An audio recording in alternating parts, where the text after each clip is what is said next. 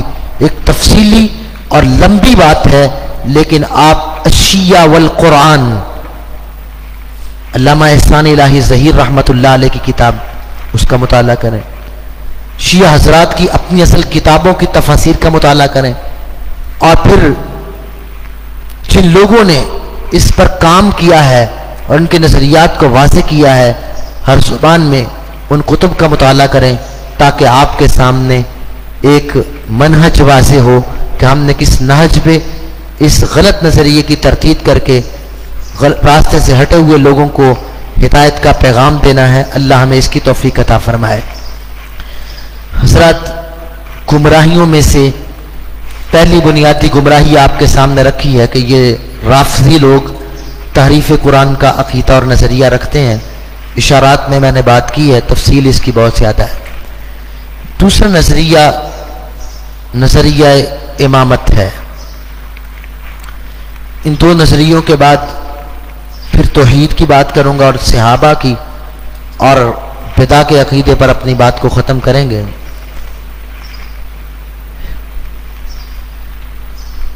امامت اپنے مفہوم میں واضح ہے. اگر ہم کتاب و سنت کا مطالعہ کریں تو امام کا معنی رہنما بھی ہوتا ہے. انی جاعلک للناس اماما. امام جب رہنما ہے تو وہ رہنما ایک خطیب بھی ہو سکتا ہے، ایک داعی اور مبلغ بھی ہو سکتا ہے. اور ہر نبی وہ امام ہوتا تھا، لوگوں کے لیے شریعت کی رہنمائی لے کے آتا تھا. تو امام مصلی پر لوگوں کی امامت کرنے والے کا وہ بھی امام کہا جاتا ہے، وہ بھی نظر امامت ہے. لیکن امامت کا دوسرا مفہوم قیادت، سیادت اور حاکمیت اور خلیفہ اور حاکم ہونا، یہ بھی امام ہے. اور شیعہ حضرات جو نظریہ امامت رکھتے ہیں کہ 12 امام، کہنے کو وہ امام کہتے ہیں، لیکن ان کی کتابوں کو اور ان کے نظریے کو پڑھیں تو معلوم ہوتا ہے یہ خلیفے کے معنی میں لیتے ہیں. اور ان کے نزدیک امامت کا نظریہ کیا ہے؟ 12 اماموں کے قائل ہیں، اثنا عشریہ امامیہ، 12 اماموں کے قائل. وہ الگ بات ہے کہ 12 امام میں سے 12ویں امام کا وجود ہے کہ نہیں، ہماری یہ بحث نہیں ہے اب اس موقع پر، چونکہ میں نے آپ کے سامنے خلاصہ رکھنا ہے. سیدنا علی المرتضیٰ رضی اللہ عنہ کو اپنا پہلا امام مانتے ہیں اور آخری امام 12واں محمد بن حسن عسکری کو مانتے ہیں. محمد بن حسن عسکری کو. اب ان کے نظریہ امامت کو جاننے کے لیے ہمارے لیے کیا سورس ہیں اور ہم کن چیزوں سے ان کے نظریہ امامت کو پہچان سکتے ہیں، اس کے لیے رافضیت کی انسائکلوپیڈیا پہ ملا باقر مجلسی کی کتاب بحار الانوار موجود ہے. اس کے اندر امامت کا عنوان قائم کر کے سینکڑوں روایات نقل کی ہیں. اصول کافی میں کلینی نے باب الحجہ قائم کر کے امامت کی روایات نقل کی ہیں. حق الیقین کے اندر اس کی باتیں موجود ہیں. اور اس کے علاوہ شیعہ حضرات کی معتبر ترین کتب اور ان کے مؤلفین کی کتب میں نظریے موجود ہیں. اور وہ نظریہ کیا ہے؟ الامامۃ درجۃ فوق النبوہ. یہ بات حق الیقین کے اندر بھی موجود ہے اور اس کے علاوہ اور بھی کتب میں کہ امامت کا درجہ نبوت سے بڑھ کر ہے. تو یہ امامت کو عام امامت نہیں لیتے، بلکہ ان کے نزدیک ان کے امام نبیوں سے بھی زیادہ مقام رکھتے ہیں. تو کس قدر خطرناک نظریہ ہے. تو خیر ہم اس نظریے کو ذرا جانچتے ہیں کہ یہ گمراہی کا نظریہ کیوں ہے. اور یہ کفریہ عقیدہ اور نظریہ کیوں ہے کہ امام کو نبوت سے بڑھ کر قرار دیا؟ اصول کافی کی روایات بتاتی ہیں کہ امام پر وحی بھی آتی ہے، پھر ان کے نزدیک اللہ کے نبی صلی اللہ علیہ وسلم اور دیگر تمام انبیاء کہتے ہیں الائمۃ اعلاق الانبیاء، یہ انبیاء سے بھی زیادہ نفیس ہوتے ہیں، اور ان کے نزدیک اللہ کے نبی صلی اللہ علیہ وسلم کو چھوڑ کے تمام انبیاء سے ان کے ائمہ افضل ہیں۔ ان کی کتابیں اس بات سے بھری پڑی ہیں کہ ہمارے اماموں کا درجہ نبیوں سے زیادہ ہے، اور آپ عملاً دیکھیں تو رسول مکرم صلی اللہ علیہ وسلم سے بھی اپنے اماموں کو بڑھا کر پیش کرتے ہیں۔ تو جب امامت کا نظریہ ان کا یہ ہے تو اس کے بارے میں 3 نظریات پیش کرتے ہیں۔ سب سے پہلی بات، ان کے نزدیک امام منسوس ہوتا ہے۔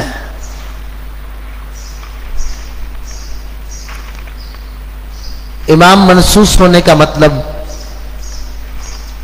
کہ امام کا انتخاب لوگ نہیں کرتے، بلکہ امام کا انتخاب اللہ ذوالجلال والاکرام کرتے ہیں، اور نص ہوتی ہے، دلیل ہوتی ہے، وحی ہوتی ہے، جس کے ذریعے پتہ چلتا ہے کہ اب یہ امام ہوگا۔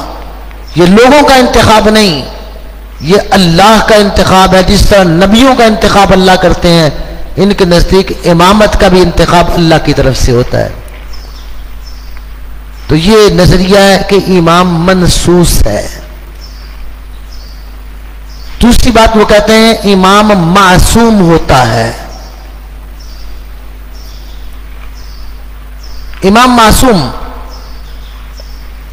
تو امام معصوم ہونے کا مطلب یہ ہے کہ نعوذ باللہ ان کے نزدیک اللہ سے غلطی ہو سکتی ہے، نبی سے غلطی ہو سکتی ہے، سب سے غلطی ہو سکتی ہے، لیکن امام معصوم ہے، وہ غلطی سے مبرہ اور پاک ہے۔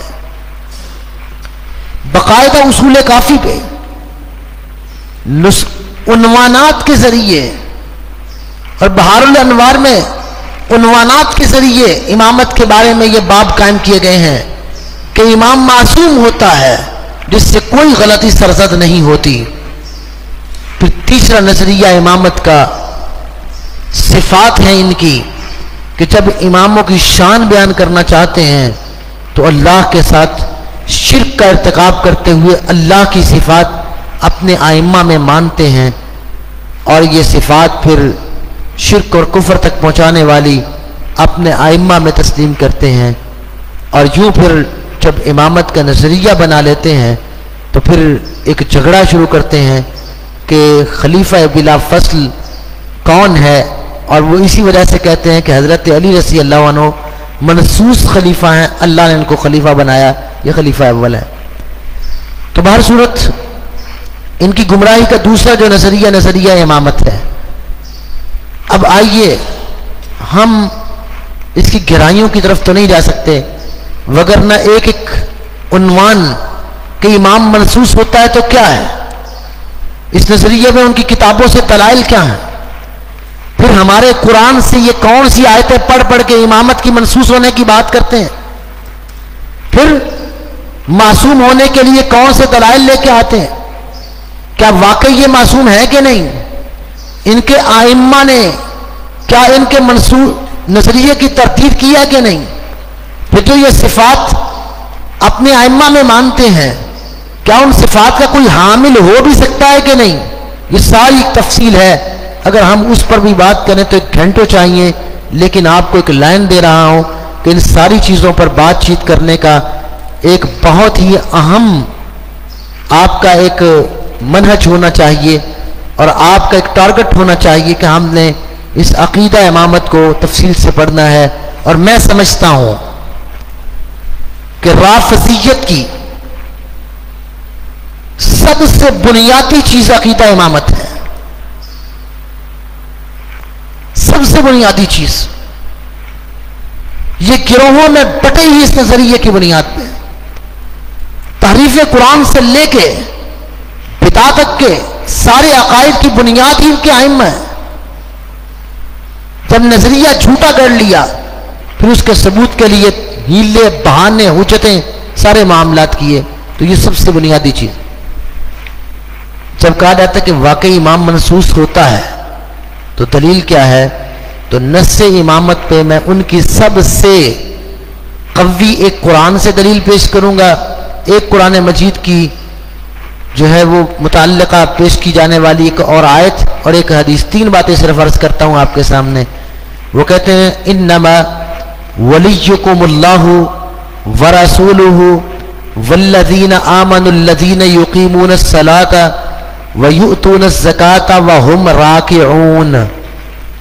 یہ آیت پیش کرتے ہیں انما ولیکم اللہ ورسولہ والذین آمنوا الذین یقیمون الصلاۃ ویؤتون الزکاۃ وہم راکعون. یہ آیت آپ نے بڑی مرتبہ پڑھی ہے، لیکن اس آیت میں کہاں لکھا ہے کہ امام ہوتا ہے، 12 امام ہوتے ہیں؟ کوئی لفظ امامت کی کوئی بات کوئی ہے؟ اور ان کے توسی مفسر نے لکھا ہے اور بھی مفسرین نے کہ شیعہ حضرات کی امامت کے متعلقہ کہ امامت منصوص ہوتی ہے، سب سے قوی ترین دلیل یہ ہے. ملا باقر مجلسی نے بہار الانوار میں بھی لکھا ہے کہ انما ولیکم اللہ ورسولہ. یہ سب سے قوی ترین دلیل ہے. اب یہ قوی ترین دلیل کیسے بناتے ہیں؟ آیت کے آخر میں آتا ہے وَيُؤْتُونَ الزَّكَاةَ وَهُمْ راکعون. رکوع کی حالت میں زکات دیتے ہیں. کہتے ہیں حضرت علی رضی اللہ تعالیٰ عنہ رکوع کر رہے تھے، ایک مسکین مانگنے کے لیے آیا تو انہوں نے اپنی انگوٹھی ہی نماز کی حالت میں اتار کے صدقہ کر دیا. تو اللہ نے آیت نازل کر دی کہ ولایت ان کے لیے ہے، اور ولایت بمانا وہ لیتے ہیں امامت. تو وہ کہتے ہیں کہ ولایت ان کے لیے ہے جو رکوع کی حالت میں زکات دیتے ہیں، اور یہ کام حضرت علی رضی اللہ عنہ نے کیا، لہذا پہلے خلیفہ جو ہے وہ حضرت علی رضی اللہ عنہ بن گئے. تو یہاں سے استدلال. پہلی بات ذہن نشین کر لیں کہ یہ جو جھوٹی شان نزول والی روایت گھڑ رکھی ہے، کسی ایک بھی مفسر نے صحیح سند کے ساتھ اس کو نقل نہیں کیا. جھوٹی داستان. پھر اس کا کیا مطلب ہے کہ وَيُؤْتُونَ الزَّكَاةَ وَهُمْ رَاكِعُونَ؟ رکوع کا معنی جھکنا ہوتا ہے کہ جب اہل ایمان اللہ کی راہ میں مال دیتے ہیں، زکات دیتے ہیں، تو عاجزی اختیار کرتے ہیں. یہ بات بھی حل ہوئی. تو ولیکم اللہ ورسولہ، ولی کا معنی دوست ہوتا ہے، حاکم اور امام نہیں ہوتا، کیونکہ یہ ولی ولایا سے ہے، واو کے زبر کے ساتھ. جب یہ واو کے زبر سے ولایا سے ہو تو اس کا معنی دوست ہوتا ہے. جب یہ واو کی کسرہ ولایا سے ہو تو اس کا معنی امامت اور خلافت ہوتی ہے. تو یہاں پر ولی ولایا سے ہے نہ کہ ولایا سے. جب یہ ولایا ہے تو یہاں پہ امامت مراد ہو ہی نہیں سکتی، خلافت مراد ہو ہی نہیں سکتی، بلکہ یہاں پر دوستی مراد ہے کہ تمہارا دوست اللہ ذو الجلال والاکرام ہے، تمہارا دوست رسول اللہ صلی اللہ علیہ وسلم ہے، تمہارے دوست ایمان والے ہیں جو نماز قائم کرتے ہیں، زکات دے کر ابھی عاجزی اختیار کرتے ہیں. اللہ نے ان کو تمہارا دوست بیان قرار دیا ہے. سیاق و سباق میں یہود و نصارہ کی دوستیوں سے روک کر بتایا کہ نہ یہودی تمہارے دوست ہیں نہ عیسائی تمہارے دوست ہیں، تمہارے دوست اللہ رسول اور ایمان والے ہیں، ان سے دوستی کرو. اللہ نے بات دوستی کی اور ان گمراہ لوگوں نے لے کر انہوں نے کہا کہ بات جوڑو جہاں سے بھی جڑتی ہے، خلافت اور امامت کی سب سے قوی نص قرار دیتی ہے. پھر ایک سوال یہاں پر ذہن نشین کر لیں. اگر ایک لمحے کے لیے ہم مان لیتے ہیں کہ یہ نص امامت کی سب سے قوی دلیل ہے، اللہ نے کیا کہا انما ولیکم اللہ. میں ان کی زبان میں ترجمہ کروں، تمہارا پہلا امام کون ہے؟ اللہ، یہ معنی آئے گا۔ انما ولیکم اللہ، اگر ولی کا معنی امام ہوتا ہے تو پھر پہلا امام کون ہوا؟ اللہ۔ ورسولہ، پھر دوسرا امام کیا ہوا؟ اللہ کا رسول۔ اور کسی بھی شیعہ کا یہ نظریہ نہیں، جس آیت سے استدلال کرتے ہو ادھر قرآن کو محرف بھی کہتے ہو، وہاں سے استدلال بھی کرتے ہو، اور آیت کے مطابق پھر جو اللہ کی امامت کو مانو، رسول اللہ کی امامت کو مانو، اور یہ نظریہ ماننے کے لیے تیار نہیں۔ حقیقت یہ ہے کہ ان لوگوں کے پاس سوائے تعویلات، غلط باتیں اور جھوٹ کے کچھ نہیں۔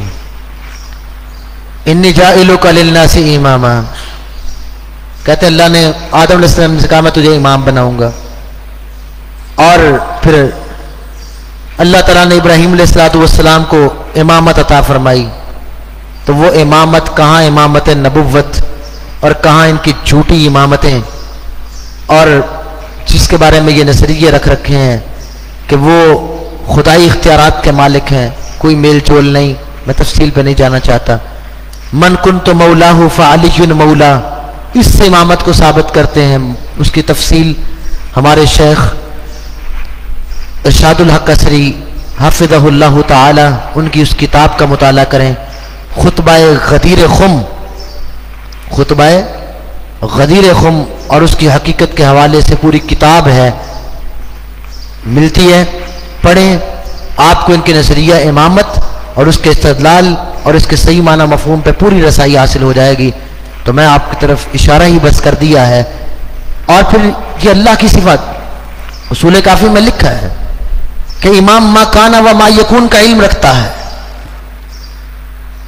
ما کانا و ما یکون، الائمۃ یعلمون ما یشاؤون، یہ میں ان کے عنوانات پڑھ رہا ہوں جو اصول کافی میں۔ ائمہ جو چاہتے ہیں جان لیتے ہیں۔ الائمۃ، ائمہ نور اللہ، اللہ کا نور ہے۔ امام جب چاہتا ہے مرتا، جب چاہتا ہے زندہ ہوتا ہے۔ امام کے پاس زندگی موت کا اختیار، لوگوں کی امداد کا اختیار، امام جو چاہے کرے فیصلہ کرے۔ اللہ کے تمام اختیارات کو ائمہ کے اندر مرکوز کر دینا، یہ اصول کافی اس بات سے بھری پڑی ہے، جس سے ان کے امامت کے گمراہ اور غلط اور کفریہ نظریہ ہونے کی واضح دلیل ہے۔ تو امامت ان کے نزدیک منسوس بھی ہے، امام معصوم بھی ہوتا ہے، خدا سے صفات و اختیار بھی ہیں۔ جبکہ سیدنا علی المرتضی رضی اللہ عنہ کہتے ہیں کہ انما الشورى للمہاجرین والانصار، نہج البلاغہ میں لکھا ہے، مکتوب نمبر 7 ہے کہ شورا مہاجرین و انصار کی ہے، جس کو وہ امام بنائیں وہ امام ہوتا ہے۔ حضرت علی رضی اللہ عنہ کہتے ہیں کہ امام وہ ہے جس کو لوگ چن کر مجلس شورا امام بنائے۔ سیدنا علی المرتضی رضی اللہ عنہ کہیں کہ امام منصوص نہیں، لوگوں کا انتخاب کرتا ہوتا ہے، اور علی کی محبت کا نام لے لوگ وہ کہیں نہیں امام منصوص ہوتا ہے۔ اب ہم علی کی مانیں یا علی کے جھوٹے ماننے والوں کی مانیں، یقینی بات ہے کہ ہماری محبت سیدنا علی المرتضی رضی اللہ عنہ اور ان کے جو کتاب و سنت کے مطابق صحیح سالم شرعی عقائد اور صحیح و صراط مستقیم کے عقائد تھے، ہم ان کو مان کے حقیقت میں محب علی رضی اللہ عنہ ہم لوگ ہیں جنہوں نے ان کی باتوں کو بھی مانا ہے، ان کی ذات کو بھی مانا ہے۔ تو وہ کہتے ہیں محسوس نہیں۔ نہج البلاغہ کا مکتوب نمبر 7 گواہ ہے، انہوں نے اس بات کو اتمام حجت کے طور پر پیش کیا کہ شورا مہاجرین و انصار کی ہے، میری خلافت بھی انہی لوگوں نے منتخب کیا ہے جن لوگوں نے ابو بکر رضی اللہ عنہ کو منتخب کیا، جنہوں نے عمر کو منتخب کیا، جنہوں نے عثمان رضی اللہ عنہ کو منتخب کیا۔ بتانا چاہتے ہیں جس طرح ان کی امامت و خلافت برحق تھی، ہماری بھی خلافت برحق ہے۔ تو یہ اللہ ذوالجلال والاکرام نے نص کے ذریعے نہیں بلکہ شورا کے انتخاب سے منتخب کیا ہے۔ امام معصوم نہیں ہوتے، جعفر صادق رحمت اللہ علیہ اور ان کے امام رضا نے کہا تھا عیون و اخبار رضا کے اندر کسی نے کہا کہ کیا رسول اللہ کو سہو نہیں ہوا نماز میں؟ کہتے کچھ لوگ کہتے ہیں سہو نہیں ہوا. تو کہنے لگے امام رضا وہ کہتے ہیں کہ اللہ ایسے لوگوں پہ لعنت کرے کیونکہ اللہ کے رسول صلی اللہ علیہ وسلم کو سہو ہوا. یہ صرف اللہ کی شان ہے کہ جو غلطی سے مبرہ اور معصوم ہے وہ اللہ ذوالجلال والاکرام ہے. اور جعفر صادق رحمہ اللہ نے کہا تھا کہ مجھے بعض اوقات نماز میں سہو ہوتا ہے، میں اپنے پیچھے بندہ کھڑا کرتا ہوں تاکہ وہ میری نماز میں میری غلطی پہ مجھے متنبہ کر پائے. تو حضرات یہ ائمہ جن کو انہوں نے ائمہ کہا ہے حقیقت میں وہ اہل السنت والجماعت تھے، وہ شیعہ نہیں تھے، نہ رافضی تھے، نہ ان کے یہ عقائد و نظریات تھے. ان لوگوں نے ان ائمہ کی طرف جھوٹی داستانیں منسوب کر کے ان ائمہ کو بدنام کرنے کی کوشش کی ہے. یہ نظریات شیعہ کے گھڑے ہوئے ہیں، خاندان رسول کے یہ عقائد و نظریات نہیں تھے. پھر ان کا یہ عقیدہ و نظریہ صحابہ کے بارے میں کہ نعوذ باللہ صرف 3 صحابہ کے علاوہ باقی سبھی مرتد ہو گئے تھے، یہ بات جلاء العیون کے اندر بھی لکھی ہے اور بہار الانوار میں ملا باقر مجلسی نے بھی لکھی ہے. ترجمہ مقبول حسین آج بھی چھپتا ہے. اس کی صرف ایک حوالے کی بات کرتا ہوں کہ اس میں سورۃ الفلق کی تفسیر میں تفسیر عیاشی کے حوالے سے وہاں پر بات منقول ہے. اور اسی طرح تفسیر اور بھی تفسیر کے حوالے سے کہ فلق کیا ہے، کہتے جہنم کا ایک صندوق ہے جس میں بعد والوں میں 6 افراد ہوں گے. اس میں نعوذ باللہ ابو بکر صدیق رضی اللہ عنہ، عمر، عثمان اور پھر امیر معاویہ، اور جس نے خارجیوں کی بنیاد رکھی اور جس نے حضرت علی کو شہید کیا. کہتے ہیں یہ 6 لوگ اس صندوق میں بند نعوذ باللہ جہنم کے سب سے نچلے گڑھے میں. تو صحابہ کرام رضوان اللہ علیہ مجمعین کے بارے میں مرتد ہونے کا نظریہ رکھنا، صحابہ کرام رضوان اللہ علیہ مجمعین کو فحشاء، منکر، فرعون، حامان کہنا، اور صحابہ کرام رضوان اللہ علیہ مجمعین کو شیطان کے ایجنٹ کہنا، اور اس طرح کی بدترین کلام صحابہ کے بارے میں اور ان کے کفر اور ارتداد کے فتوے لگانا، ان کی کتابیں بھری پڑی ہیں. اور انہوں نے یہاں تک لکھا ہے کہ جو ان کے کفر میں شک کرے نعوذ باللہ وہ کہتے ہیں وہ بھی خود کافر ہو جائے گا. یہاں تک اس نے لکھا کہ کون ہے جو نعوذ باللہ ابو بکر و عمر کے کفر میں شک کرے. اس طرح کی باتیں بھری پڑی ان کی کتابوں میں. میں صرف ایک بات عرض کر کے بات کو سمیٹوں. وہ یاد رکھیے قرآن میں اللہ ذوالجلال والاکرام نے اولئک هم الراشدون کہا ہے، اولئک هم المفلحون کہا ہے، اولئک هم المؤمنون حقا کہا ہے، رضی اللہ عنہم ورضوا عنہ کہا ہے، جنات تجری تحتها الانہار کے وعدے دیے ہیں اللہ تعالیٰ نے. اور اللہ ذوالجلال والاکرام نے اپنے نبی کی زبان سے جنت کے سرٹیفکیٹ عطا کیے ہیں، جنت کی بشارتیں دے کر جنتی قرار دیا ہے.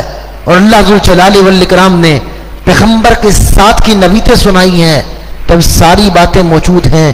تو جو ان آیات، نصوص اور پیغمبر کی حدیثوں کا انکار کر کے صحابہ کے بارے میں غلط نظریہ رکھے گا، حقیقت میں وہ قرآن کی آیات کا منکر اور رسول اللہ صلی اللہ علیہ وسلم کی احادیث کا منکر ہے. اور جو قرآن اور حدیث کا منکر ہو وہ کبھی صراط مستقیم پہ نہیں ہو سکتا. ہم صحابہ کی دفاع کی بات قرآن کی آیات کی وجہ سے کرتے ہیں، رسول اللہ صلی اللہ علیہ وسلم کی احادیث کی وجہ سے کرتے ہیں، رسول اللہ کے صحابی ہونے کی وجہ سے کرتے ہیں. حضرات چوتھی بات یہ ہے کہ ان کا نظریہ ہے بدع. جب یہ دعوے کرتے تھے کہ ہر امام کی صفات و شروط میں انہوں نے بتایا ہے کہ ہر امام کا بڑا بیٹا امام ہوتا ہے، ہر امام کا بڑا بیٹا امام ہوتا ہے. تو پھر حضرت حسن رضی اللہ تعالی عنہ کے بعد امام کس کو ہونا چاہیے تھا؟ حضرت حسن کے بیٹے کو. تو شیعہ کے کئی فرقے اس لیے بن گئے کہ حسین کو کیوں امام مانا گیا ہے؟ ہم تو حسن کے بیٹے کو امام مانیں گے۔ پھر حضرت علی رضی اللہ تعالیٰ عنہ کے بیٹے محمد بن حنفیہ موجود تھے، ان کو امام کیوں نہیں بنایا گیا؟